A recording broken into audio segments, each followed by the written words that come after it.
G'day legends, I hope wherever you are that you are having a fantastic weekend, and in the spirit of the weekend we're going to try and make this video a little bit more casual, and I do know that this is going to blow out in timing, so whatever numbers down there of how long this video is, I do apologise. Now yesterday I lied to you.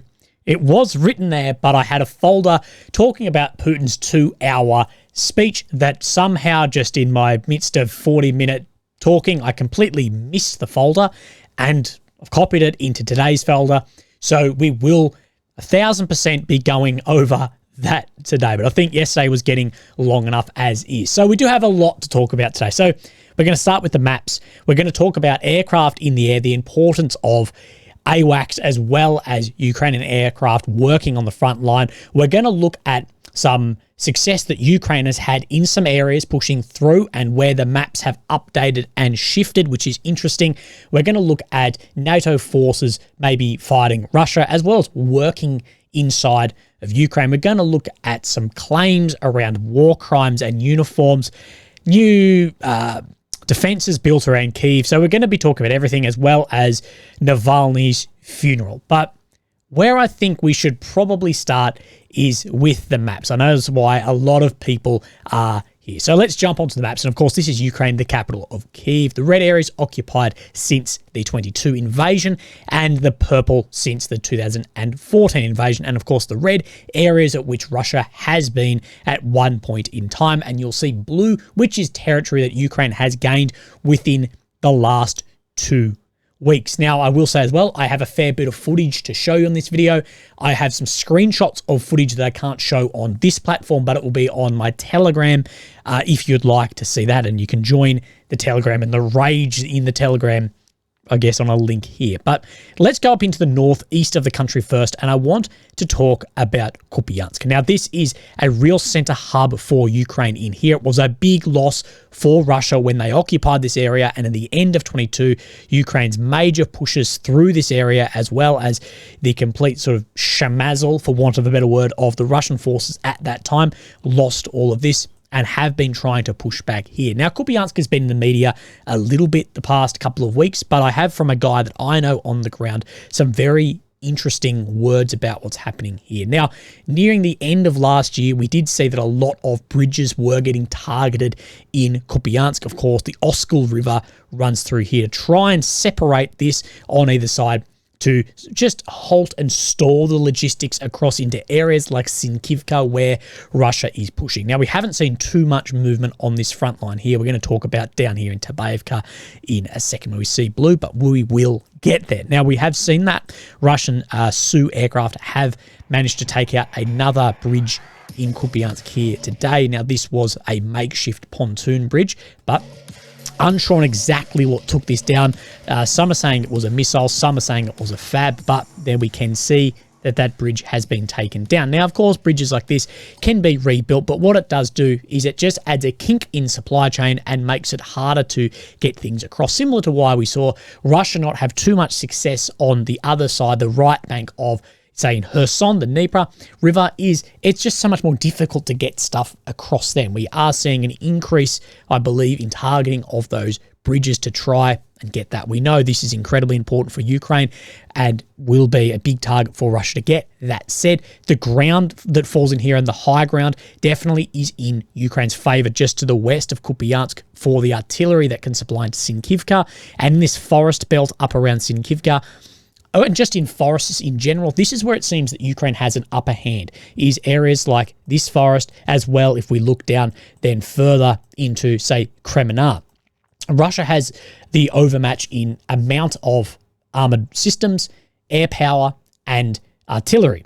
Now, all of those three in open ground makes it very, very difficult for Ukraine, but in forest areas, heavily built up areas, those three and the ability to use them really gets drawn down a little bit. So this is where we're seeing Ukraine have far more success in built up areas and, of course, forested areas like this. So we're seeing Russia really struggle to actually get out of this forest area and break into somewhere like Sinkivka. But my mate, and I'm not going to share his handle, I met him when I was actually just waiting at a checkpoint in Ukraine, and now a year and a half ago. Really lovely guy, but I'm not going to share too much because I don't really know how much exposure he wants. But he shared this photograph of his drone, so there's a fly buzzing around me, of Thankyou and further targeting here. And of course, this is the river system runs through here where we see those bridges. And he writes this: what do you see in front of you?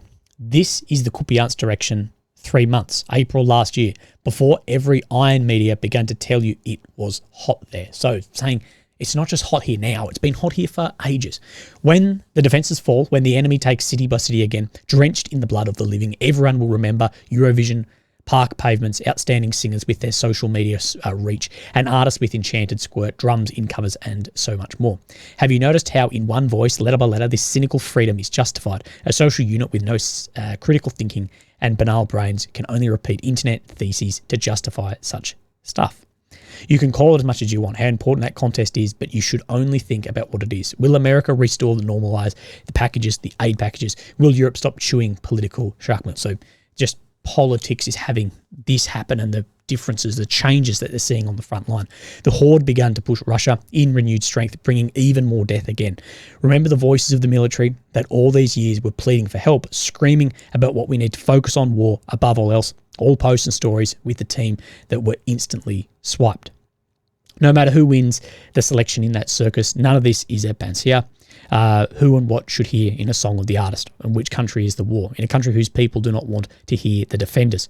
You will remember all the opportunities when you could have been useful, and it will be too late. So a bit of a rift happening there, but talking about what is actually happening up in this area over an amount of time, that it's not just now, it's all up and down. We need to remember that just because we're focusing on an area, say Avdiivka or Bakhmut at the moment, we're seeing a lot of change.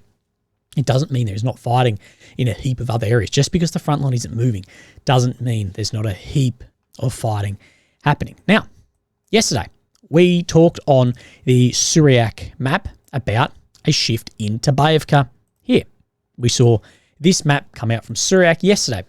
I wholeheartedly believe, I do this full time, Syriac is typically a day in front of the Western deep state, well, the Ukrainian deep state map, including on Ukrainian gains. And he showed this part of Ukrainian gain here, and he spoke about how difficult the terrain here is for where Russia is. And we see from yesterday till today, we do see blue pop up.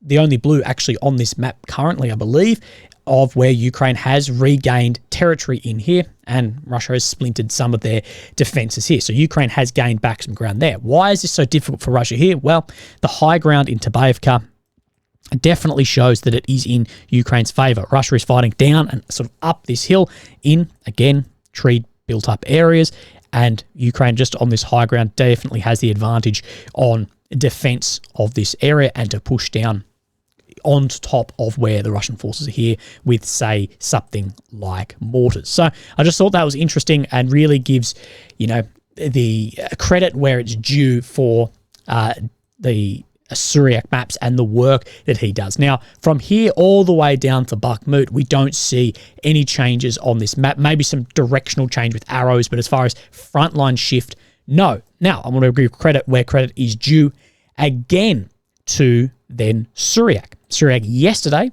had this map showing, of course, this is Ivanovsky here through the Road of Life, just to line you up. Here's Ivanovsky, Kromove, right here. Deep State showed no update. Syriac showed this update. Now, between yesterday and then today, we see this map update on the Deep State. So we're looking at basically the same, just a day in front. Good work, Syriac. Syriac, again, he is like a private guy like me, like independent. So if there's any support you want to throw out to him, I think he does a really great job. Anyway, and then he has an update for Bakhmut today showing a lot less movement in the past 24 hours. Just this part down here pushing out on then the Road of Life, up in here. So Bodanivka just in part here, but this map is a little bit behind, it does seem. But situation north of Bakhmut, Russian army started the advance towards Chasiv Yar by taking new positions west of Popovsky Forest. Positional battles in Bodanivka continue without changes. So, more changes up in Bodanivka and pushing out from Kromove, Ivanovsky, we see this map. And we do know that ultimately where Russia want in here, well, firstly, they want to get back this territory, which they did hold up until the counteroffensive, but then to get into Chasiv Yar, and we can look quickly, let's have a look down on the ground here, because this ground, if Russia was able to gain this, would definitely be in Russia's favor. The reason this area around Bakhmut is so hard to fight in, not only is it built up like we see Bakhmut here, but also the rolling through hills through here. Now, Google doesn't do a great doesn't give a great sort of idea of how rolling these hills actually are. Bakhmut itself sort of sits in a hill, but we have seen this push out into Ivanovsky, where we see both Deep State and Syriac are agreeing. We can see that Russia has taken this sort of high ground ridge along here, what will give an advantage now cruising into Chasiv Yar. Post Chasiv Yar, where there is some high and low ground up until there, beyond that, it really does start flattening out in here, so it may open up speed of movement. But there's still a hell of a long way to go along into somewhere like Chasiv Yar, but we are seeing then that front line start moving. Now, something I did forget just to actually show you was up in Kupiansk, that northeastern corner. This is the geolocation of where that bridge has been taken down, just to give you an idea. Sorry, I know I said casual, and now we're stuffing you around. So, of course, this is Vilshana, Sinkivka, Kupiansk, and I'll show you on this map. So this is Sinkivka, Vilshana, then Kupiansk in here. So just down near Orsinovo. So just in here, we believe that's where that bridge has been taken down in there. So sorry to leave you hanging on that one, but we got somewhere in it. Now, of course, we're going to pick up from Bakhmut, and we're going to have to move a little bit further south, and we're going to then come into Avdiivka. Now, what changes do we see in here between yesterday, today? On this map, none. What we do know is that Ukraine is desperately trying to hold Olivka, Tonenki, Berdachi, and Semenivka in here, and have launched multiple counterattacks pushing back into here to try and stop Russia getting these. Now, Olivka here, I'm not 100% sure how this is actually looking, because multiple maps show that this is basically fully under Russian control. Like this, we know all these areas are basically under some level of grey zone, but we know there are multiple counterattacks pushing back into here. And we did see from the 29th to the 1st that it did say Ukraine managed to get back some area, some control around in here. So what we are going to quickly do is on my Avdiivka map, which is here. Sorry, I was looking all over the place, is have a look at how this is looking. Now, this is where some of the footage is that then I can't show you, but we got to cruise up into Berdachi here. Now, this is a screenshot from said video. This is an M2 Bradley. I believe this is a BTR 60, I think. Now, the screen will go black on and off because I can't show you some stuff, but here we see this BTR with Russian soldiers on it, and it gets engaged by an FPV drone, but I'm fairly sure misses, because then it keeps going, and then we see these guys come in, and then they debust from the vehicle and amount, and then drop them off from here. Now, this vehicle then subsequently leaves and then is engaged again, and then these guys are engaged by an M2 Bradley. Now, an important thing about these guys on the ground, in warfare, an infantry soldier, or anything with like camouflage comes down to cover and concealment. So cover is you're behind a bloody brick wall. Concealment is I'm in a bush in camouflage, you can't see me. Cover is always better than concealment, but of course your observation out won't be as good. And this is a breakdown of this for these guys. They're not in concealment. They're in concealment, not cover. And M2 Bradley, with things like thermal, does then engage them with their weapon system on the vehicle, and it doesn't have a great day. I'll show you that there, but it is. I don't see how anyone can enjoy any footage like this. Like, it is. These are still young people. It's a shocking thing. Now, this is, though, where this actually then took place. Now, the geolocation is here. So we see where this turn up on the road is, see where this greenery is here. So it's right about here. So we do know that this is grey zone, that there are Russian and Ukrainian fighters in here. So definitely confirmed up in here. Ground forces, and then that sort of combined arms attack. The guys got dropped off, and then it has gone wrong from there. I was mechanised infantry. I know I've mentioned this 1,000 times, but I think it's important for new people. I was mechanised infantry. I have done multiple exercises where you're on armoured vehicles, you get dropped off and move. And that drop off, once you're out, that is a very dangerous task until you start moving into other areas, and it's important to continue moving, and as well as those vehicles moving. So everything went a little bit wrong there, but yeah, I just thought it was important to talk about because that footage has been a little bit of everywhere. But we've seen multiple pushes and attacks by Ukraine in here to try and hold this. Why? Because this is the first line of defense. Now, in Avdiivka, all the defenses fell on the 0 line, and the other lines of defense that we in Avdiivka, that fell very quickly. The other lines through Lastachini, Severne, Stepovi, these all fell rapidly as well. And, you know, this does put doubt on how built up these defenses were. First line of defense through here. If this falls, how built is the second line of defense that runs somewhere up through here as well? How does that actually look? We don't really know. These other areas were not anywhere near as built up as we thought. So I think there'll be a bit of a panic push into here to try and not have further fall, to try and stop the bleeding while it is occurring. Now, let's look at what then Suryak says in here and have a quick look. So just to give you an idea, Suryak uses these red dots as locations. So of course, this is Badachi, this is Olivka, and down in here is Tonenki as well. And as you can see, it's saying that there is more Russian control in these areas, as well as this sort of paddock through here where we saw.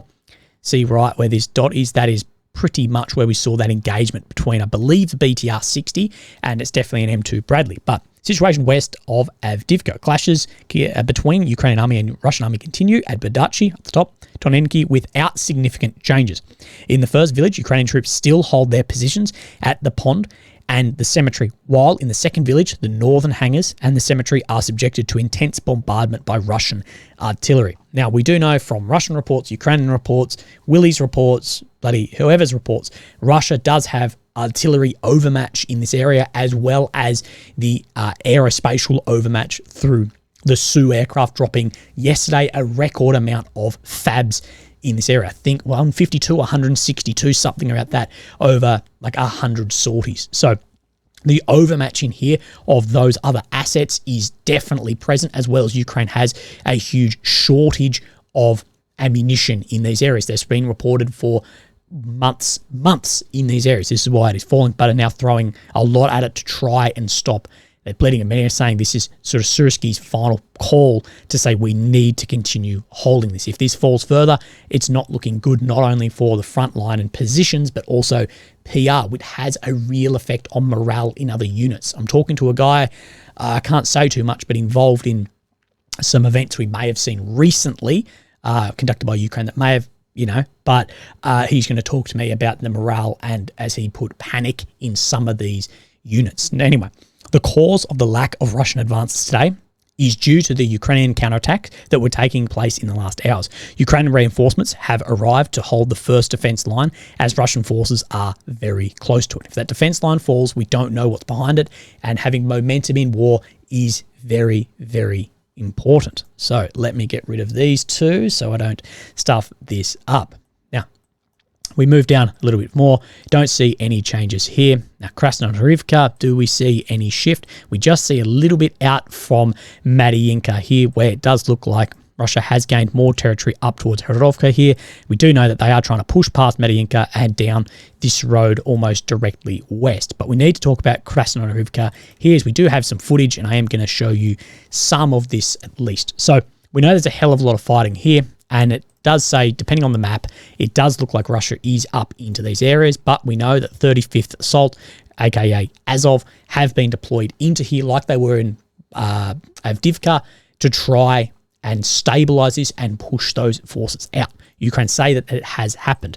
And then we do know that TOS-1 Alpha thermobaric multiple launch rocket systems were then used against Krasnodarivka in this area here as well, throwing multiple batteries of those in. Then we have some footage from 35th here to watch too. Now, I'm not going to watch all this, but I'll show you some little bits that I found interesting. Now, the first thing I really want to talk about is one, we're looking at typical footage here, but I just want to find this bit where they're sitting around. Something I'm seeing more and more of on the front line, and I think is just a development of war like this, is all these guys are running these ballistic neck protectors. See this thing? It sits across your body armor to stop shrapnel. We see it on basically all these guys. We see it right at the start here. I believe on this guy too. Now, this is something that really fell out of favor with body armor well back in the day, down to your really slim tactical body armor, little plates that we saw like rocking Afghan and stuff. And it just shows the difference in war. Now, that video is also on my Telegram if you'd like to watch the full thing, but is just the difference in where we have GSWs at gunshot wounds down to that where the main thing is artillery fragmentations from drones, things like this, that we're seeing more and more protective body armor systems, and these sit up as well as down in front of like your genitalia and whatever else. So I just thought that was interesting to see how we've seen that shift in body armor. At least I find that interesting. Maybe no one else will, but we may see a shift in that. And of course, this just reflects the difference in fighting that people saw in, say, Afghanistan to this against artillery area style weapons. And more protection, the better. Now, we come down just south of here. So we're talking Krasnoivka, Mariinka, and then just down into Novomarkalivka. And we do see that there we see that there is a southwards push, or a northern push from the south of Russia up and breaking into Novomarkalivka. Now, Russia has really, really struggled to get actually into here. We've seen an attempt to break in here about a month ago. We have seen multiple attempts at break-ins on the east, but we have seen this. Now, there are a lot of reports that there is a southern push that has succeeded too, but let's just go on this map. So we have seen that. Now today we have seen that they have managed to close up and break in on the south. Of course, what this does is it creates a bit of a pincer here, making fighting here more difficult, and of course flank protection through here for a further westerly push. But we have seen then that change, and I do believe I have some footage maybe in here. I do. We have even a map that has been raised. How good am I? Now, I've got listen on this one. If you're ever wondering why I've got notes, it's just sometimes I put just a note in a photo of like to remind myself when I'm 22 minutes I am into the video to just remind myself to, you know, say something. So this one I've got listen. So, salam alaikum. There. Pick that up. I'll show you again. So, salam alaikum.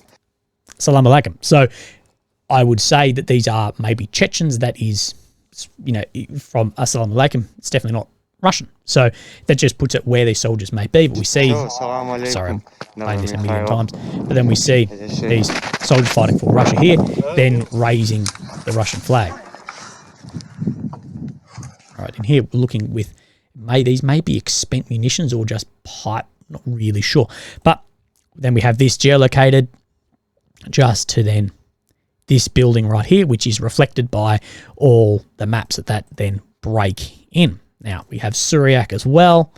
That is showing that this across here is being closed up as well. Now, I would say a push like this where we're talking about 600 meters difference, grey zone, likely that this may not have been closed up with, you know, little guys in here, but as far as, that's my guy, by the way, but as far as, you know, fire cover across open fields, it's probably strategically actually closed up there anyway. So that's what Syriac is saying. But situation southwest Donetsk during the last last 5 days, okay, that's not my typo, Russian army took control over new parts of Novomarkalivka, leaving Russian troops to a distance of 500 meters to the center of the locality, 35%, which is under Russian control. I believe these maps are fairly close, but it's just saying that there is a difference across here and more of a push, somewhat like that.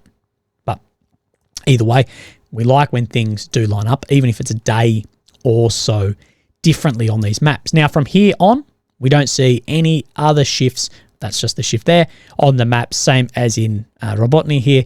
This is hard to know because in here, we heard that Russia, you know, really had a break-in up to here, and then Ukraine had a big push back and kicked them back out to here, and we didn't see the deep state map change at all. We know that Russia's really, really trying to get then where the Surovikin line crosses in here like this.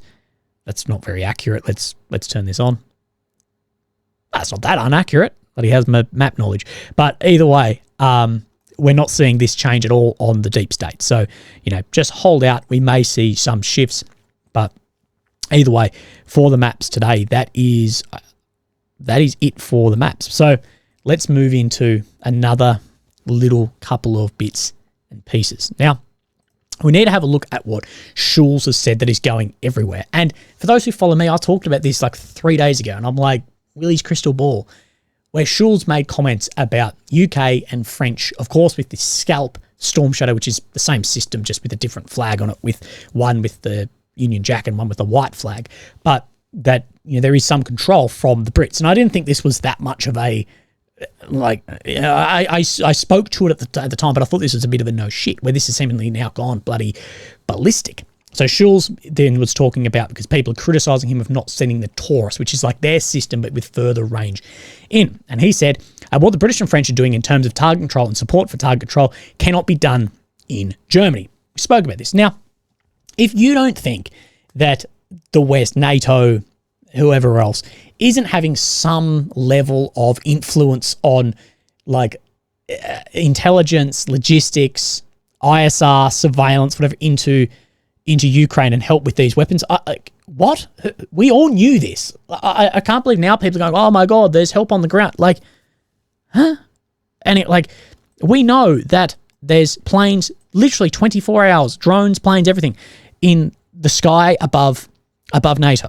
We know that in areas across the Black Sea, there is planes bloody in the air. And what do you think? These aren't just there burning fuel. If it's a P-8 Poseidon anti-submarine or an AWACS or a Wedgetail or a drone, these aren't there for shits and gigs. These are there sending information directly into Ukraine. Like, why do you think so many Russian officers got directly targeted successfully very early in the war?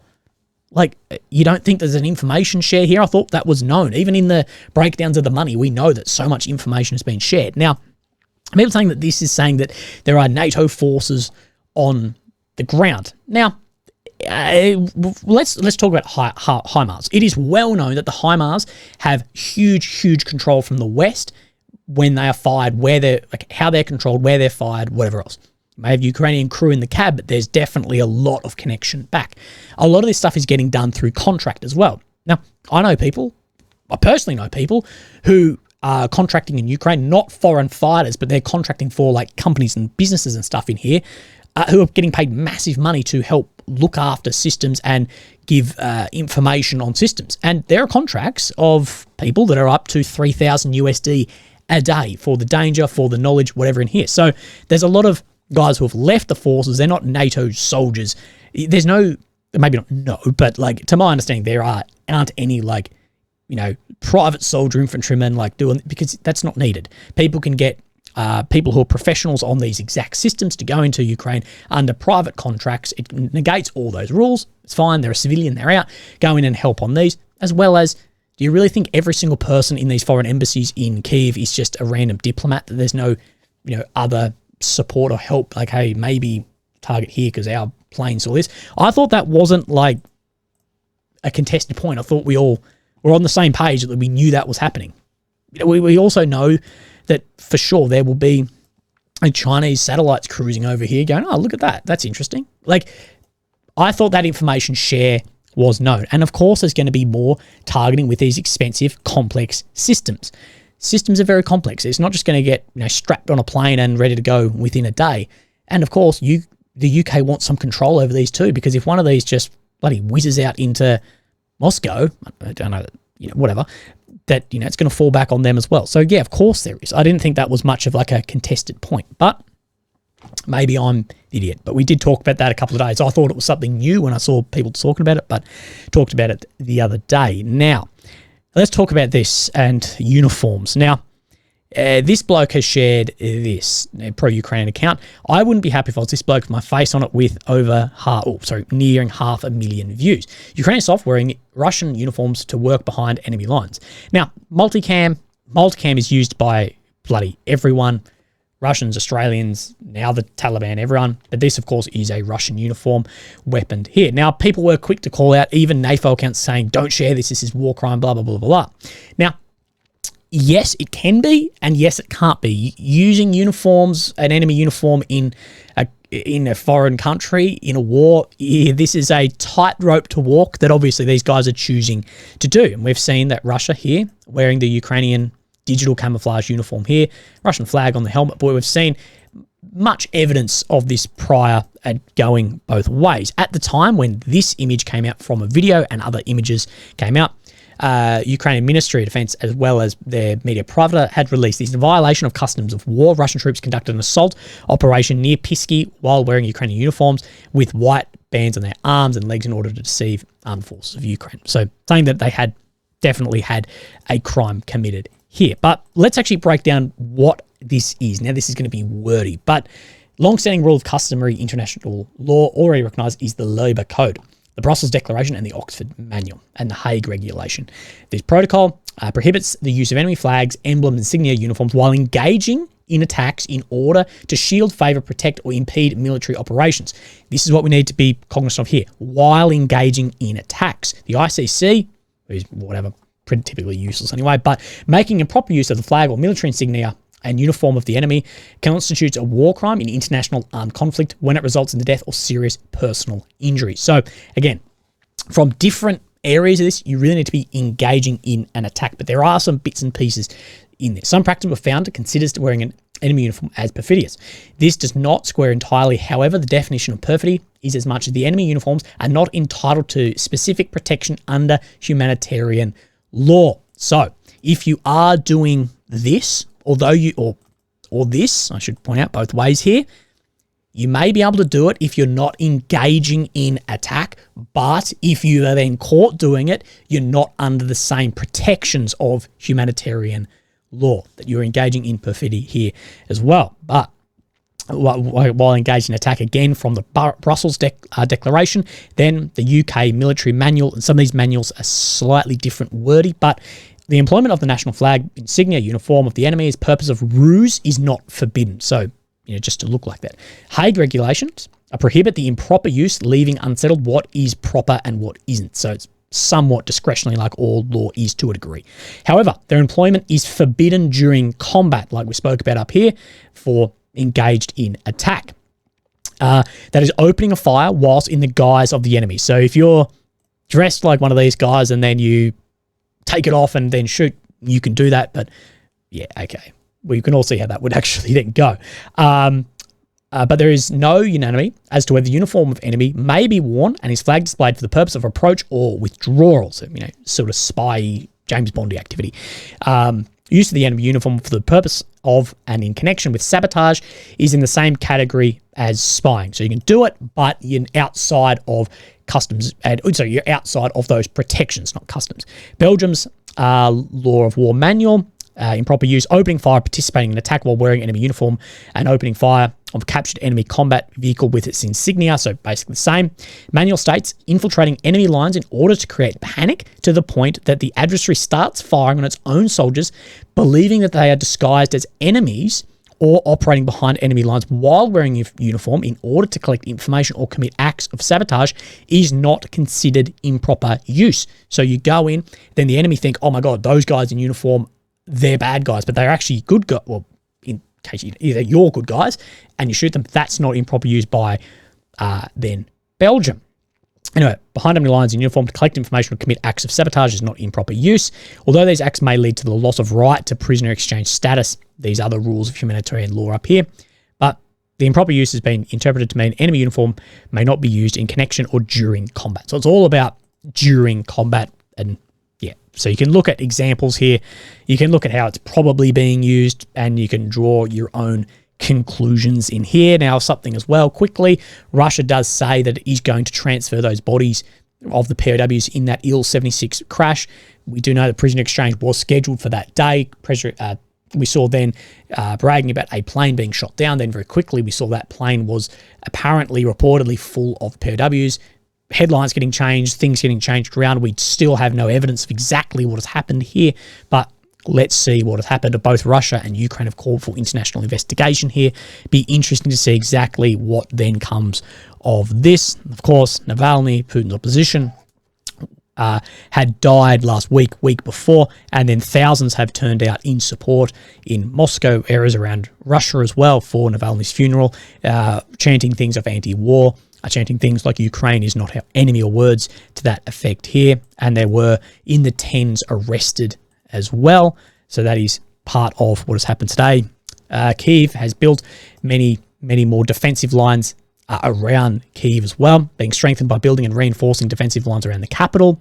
That build up and strengthen the line of defense borders around the capital. Read that twice. From Serhiy Popko, who is the city military administration, talking about Belarus. So, of course, this is Kyiv, and we have seen in the first days of the war that Russian troops came in from Belarus. This still doesn't sit very far from here. You're talking under 100 kilometers. There is still a risk. We know Russia has got a lot of troops in Belarus. Belarus is, of course, a Russian ally. We see the Republic of Belarus systematically checks the combat readiness of its armed forces, conducts various exercises. We know Wagner is also their training guys. Russian troops, aviation, heavy equipment are present in Belarus. Fighter jets, all this, but in small numbers. It depends how small we're talking of. It still could be over 10,000, but mostly they're on a rotational basis or on a renewed basis. In addition, the enemy keeps a certain contingent of troops in the regions adjacent to the border, and it uses sabotage and reconnaissance groups to destabilize the situation on the border. All of this is to prevent the Ukrainian army from deploying additional forces to the front, south or east. Of course, this is one of the big reasons it's here, is if Russia put a heap of stuff, or just some stuff in here, that maybe just threaten a push down, even if there's no reason to ever do it. There is reason to do it in combat, but then maybe they're never wanting to do it. Ukraine can't send all these guys out to here, 1,000 k's away. They need to still have troops here, so it keeps troops away from the front lines. And I think if we did see Ukraine really starting to get more and more territory back in the east and the south, we may just see a small attack sort of happen here, just to draw forces away. It's something that absolutely could happen. Now, British MOD update talks about Russia's defense industry has significantly increased its production output in 23. This was achieved by expanding the workforce to roughly 3.5 million people, increasing shift patterns and expanding existing production lines, coupled with bringing idle production capacity back into service. So shifting into that wartime economy. I have a friend who works in finance economy. I won't say much more than that, but does a lot of war sort of stuff. Said it will take actually a few years for Russia's wartime economy to actually set in and that to stabilize. He said to me, if that happens, we're in real strife for just the production of what can actually happen if there's a huge shift. But a significant proportion of this, but he said that's why we've got a few years to win the war.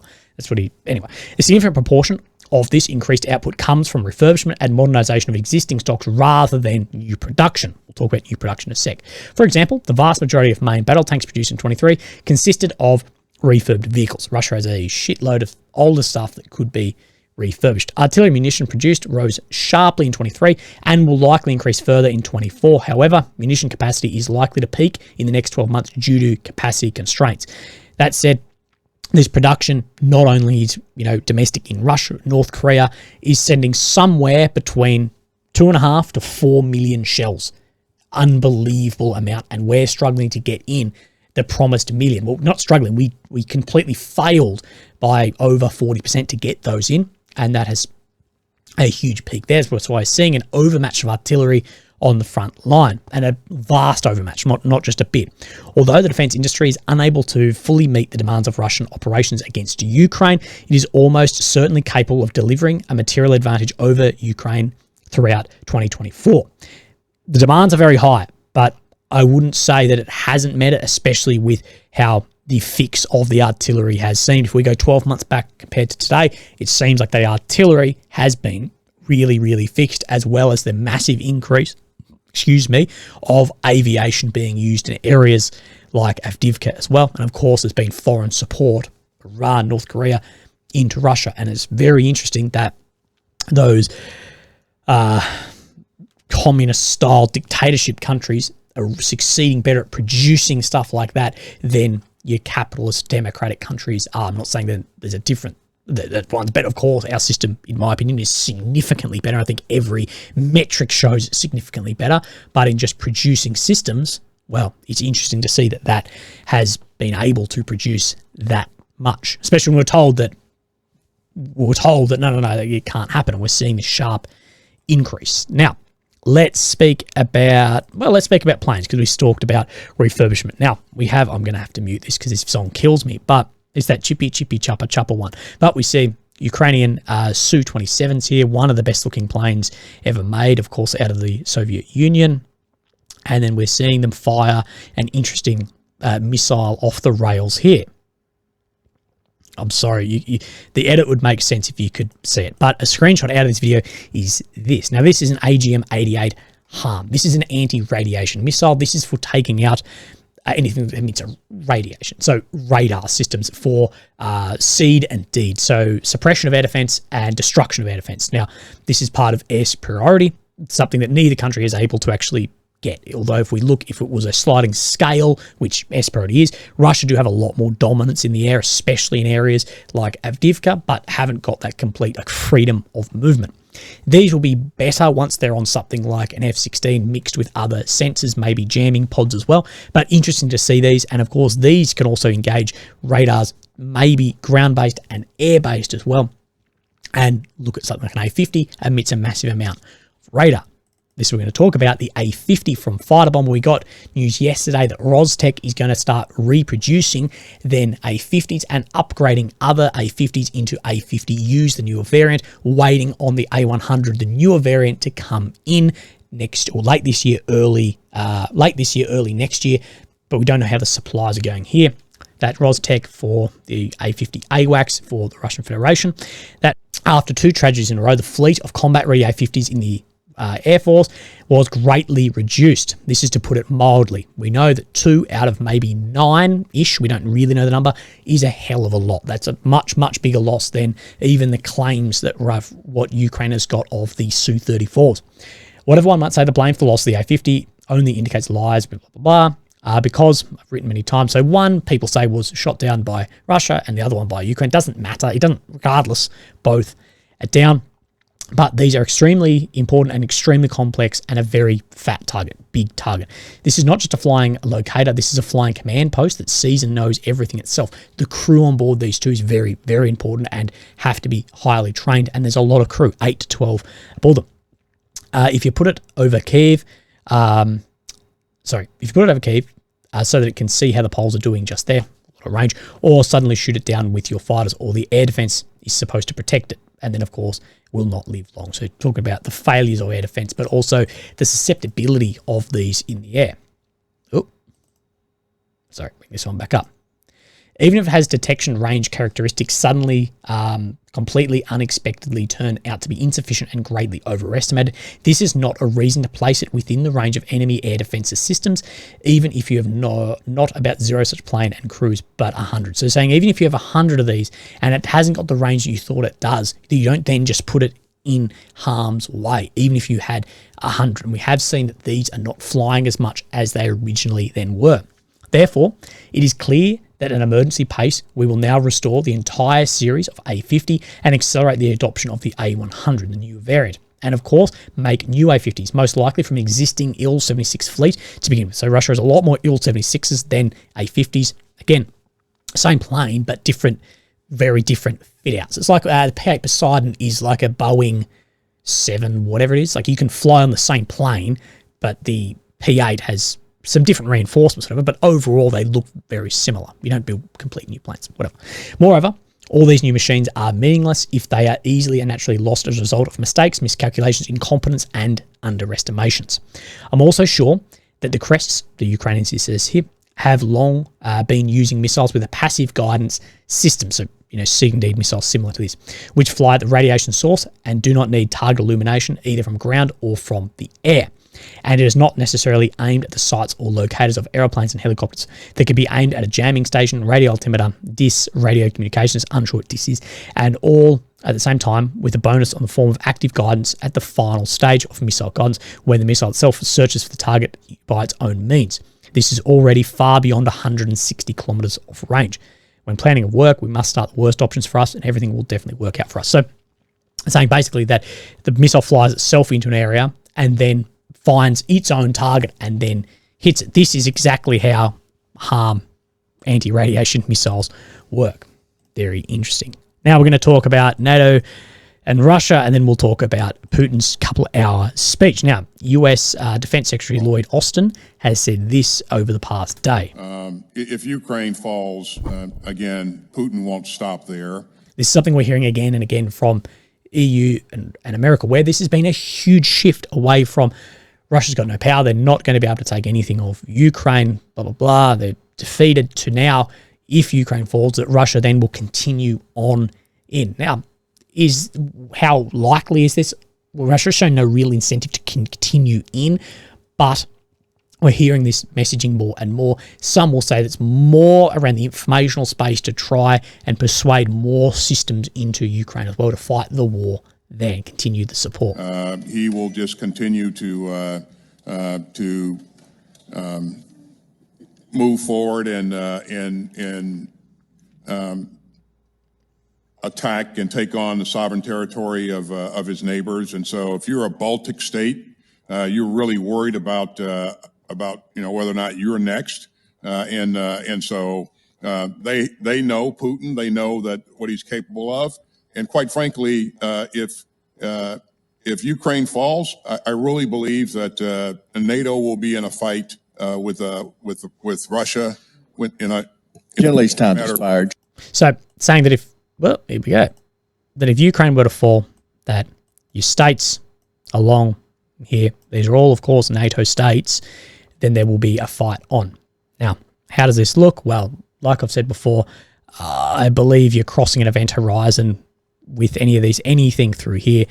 Article 5 gets enacted, things are not going to go well, and I think the Russians at heart, they know that too, that it's not going to go well. The Russian army has had a big hit just from this war against Ukraine with, older weapons and other training getting put in compared to what it would actually take through these countries in here and Article 5 being recognised. But of course, we're going to hear about it a little bit later on. Of course, when I keep saying about these event horizons of NATO v Russia, I'm talking nuclear. If there was no such thing as nuclear weapons, if Russia had no nukes, there would be no reason other than political bloody disagreements to send troops into Ukraine. It would happen. I think if there weren't any nukes in Russia, there'd be no problem with weapons given to Ukraine as far as these systems to be fired into Russia. No one would see any problem with that, as well as ground forces, whatever. But because of the nukes, this is the reason we're not seeing this. Down the line, they know nuclear weapons are a mutually assured destruction, regardless of what you think about, these nukes are all going to fall out of the tubes. It's not going to happen. We know that Russia has missile tech that can fire these. It's been proven, whether it's a satellite into space or Kaliber missiles firing somewhere. If only 1% get through, you're still talking tens, really bad event horizon. And on the flip side, Putin knows this as well, that these nuclear capable countries as well it just crosses event horizon. I don't believe that anyone ever actually wants in here. And I'm a firm believer that nuclear weapons, as far as the weapons that can create the most destruction, have actually saved the most amount of lives ever. And this is the reason why we won't see massive powers versus massive powers fight anymore, because they can't actually do it. Anyway, in response to what Lloyd Austin said, this is what, of course, Russian Foreign Affairs Minister Lavrov has said. The meaning of this statement is if Ukraine loses, NATO have to go against Russia. It's a Freudian slip, he blurted out what they had in mind. Before that, everyone was saying we can't let Ukraine lose because Putin will not stop at this and will take over the Baltics, Poland, Finland. But it turns out, according to Mr. Austin's open, unambiguous statement, it's the other way around. We do not have such plans and cannot have them, but that the Americans do. So pointing at there is, want for NATO to fight, but it's not, and Russia doesn't want to do that. Again, this is politics playing politics. I think you need to read further into what these people are saying and who is to actually benefit out of this. We're not going to see, let alone what bloody hero Macron reckons, NATO troops in Ukraine, as far as combat soldiers fighting. I spoke about in the beginning about contract and high rank and whatever, but fighting in here, very, very unlikely, regardless of how this actually goes, especially this far in. But Russia v NATO, if they were to clear through to here or whatever, again, I think very, very unlikely. Putin knows he would lose. We know that we would win on a ground battle, but then lose in a nuclear battle, because everyone loses. It doesn't matter. Everyone loses in that. That's just my opinion. Now, Putin 2 days ago did a 2-hour and 6-minute speech talking about bits like this, and we're going to look at some points of what is said. Now, I just want to talk firstly about the Zircon hypersonic missiles. That Zircon sea-based hypersonic complex has already been used in battle. The system is already in service. The Sarmat complex has been delivered to the troops. So Sarmat, of course, is a new nuclear system that we've seen was on deployment, and saying they're going to demonstrate. But this Zircon, we've seen Ukrainian think tanks, Ukrainian investigators saying that they've actually reckon they've found parts of a Zircon about 4 weeks ago. We shared that on this channel as well. And then Russia said now it's being used in battle. So I think this is it is sort of a two-factor authentication-y thing of like Ukraine says, hey, these parts we think are from Zircon, and then Russia said we've fired one. Put two and two together. I believe those are probably being used. Now, this is just some outtakes. I think this is from maybe The Guardian, but Putin said the West provoked the conflict in Ukraine and continues to lie without any embarrassment about the attacks into Europe, like we just saw with Lloyd Austin as well, sort of calling it out. He's probably referring to French President Emmanuel Macron, who earlier this week said NATO troops on the ground in Ukraine could not be excluded, although basically every country came out and said, what the fuck are you on about? Putin said consequences for possible interventions will be tragic. We also have weapons that can hit targets on their territory. We know what he's talking about. All this threatens a conflict with the use of nuclear weapons and the destruction of civilization. Don't they get that? The US has criticised the Russian president's latest remarks regarding the possibility of nuclear warfare. That Matthew Miller said, it's not the first time we've seen irresponsible rhetoric from Putin. We hear the N-word a lot, nuclear weapon. It is no way for a leader of a nuclear or armed state to speak. So, yeah, talking about you can't just be throwing that around everywhere because of the potential fallout furthermore from this. Now, we talked about Sarmat then put on combat duty. This was in early September. I might have said a few months ago, but the year is getting away on me. We know they've been put into combat duty and talking that there's going to be testing on these soon. There's going to be a demonstration of this. No one knows what exactly this is, but it has been some concern. Anyway, all this threatens the destruction of civilization. Of course, this is what Putin has said about external threats of America and other nuclear powers. They like to do this as a bit of a muscle flexing going, we can do this. But yeah. Anyway, the West is trying to drag Russia into an arms race. This is another topic that he pointed on. Who can build the most and send it in? And you've got your allies, we've got allies. You're trying to build these arms up. And of course, many, many people are making many, many millions out of these arms races as well. For a lot of businesses, it is absolutely in their interest to have a war going on. If you're Rostec in Russia, you're Lockheed in America, having a war is the best thing for your share price and your shareholders. I thought I had War as a Racket here somewhere, but I don't. But War as a Racket is a very interesting book to read too. Things are supposedly Russian nuclear weapons in space and needed to draw us into negotiations beneficial to the United States. Now, we heard, I want to say 2 weeks ago, that there was like an urgent security thing that Russia was launching nukes into space, and then nothing has really come of that.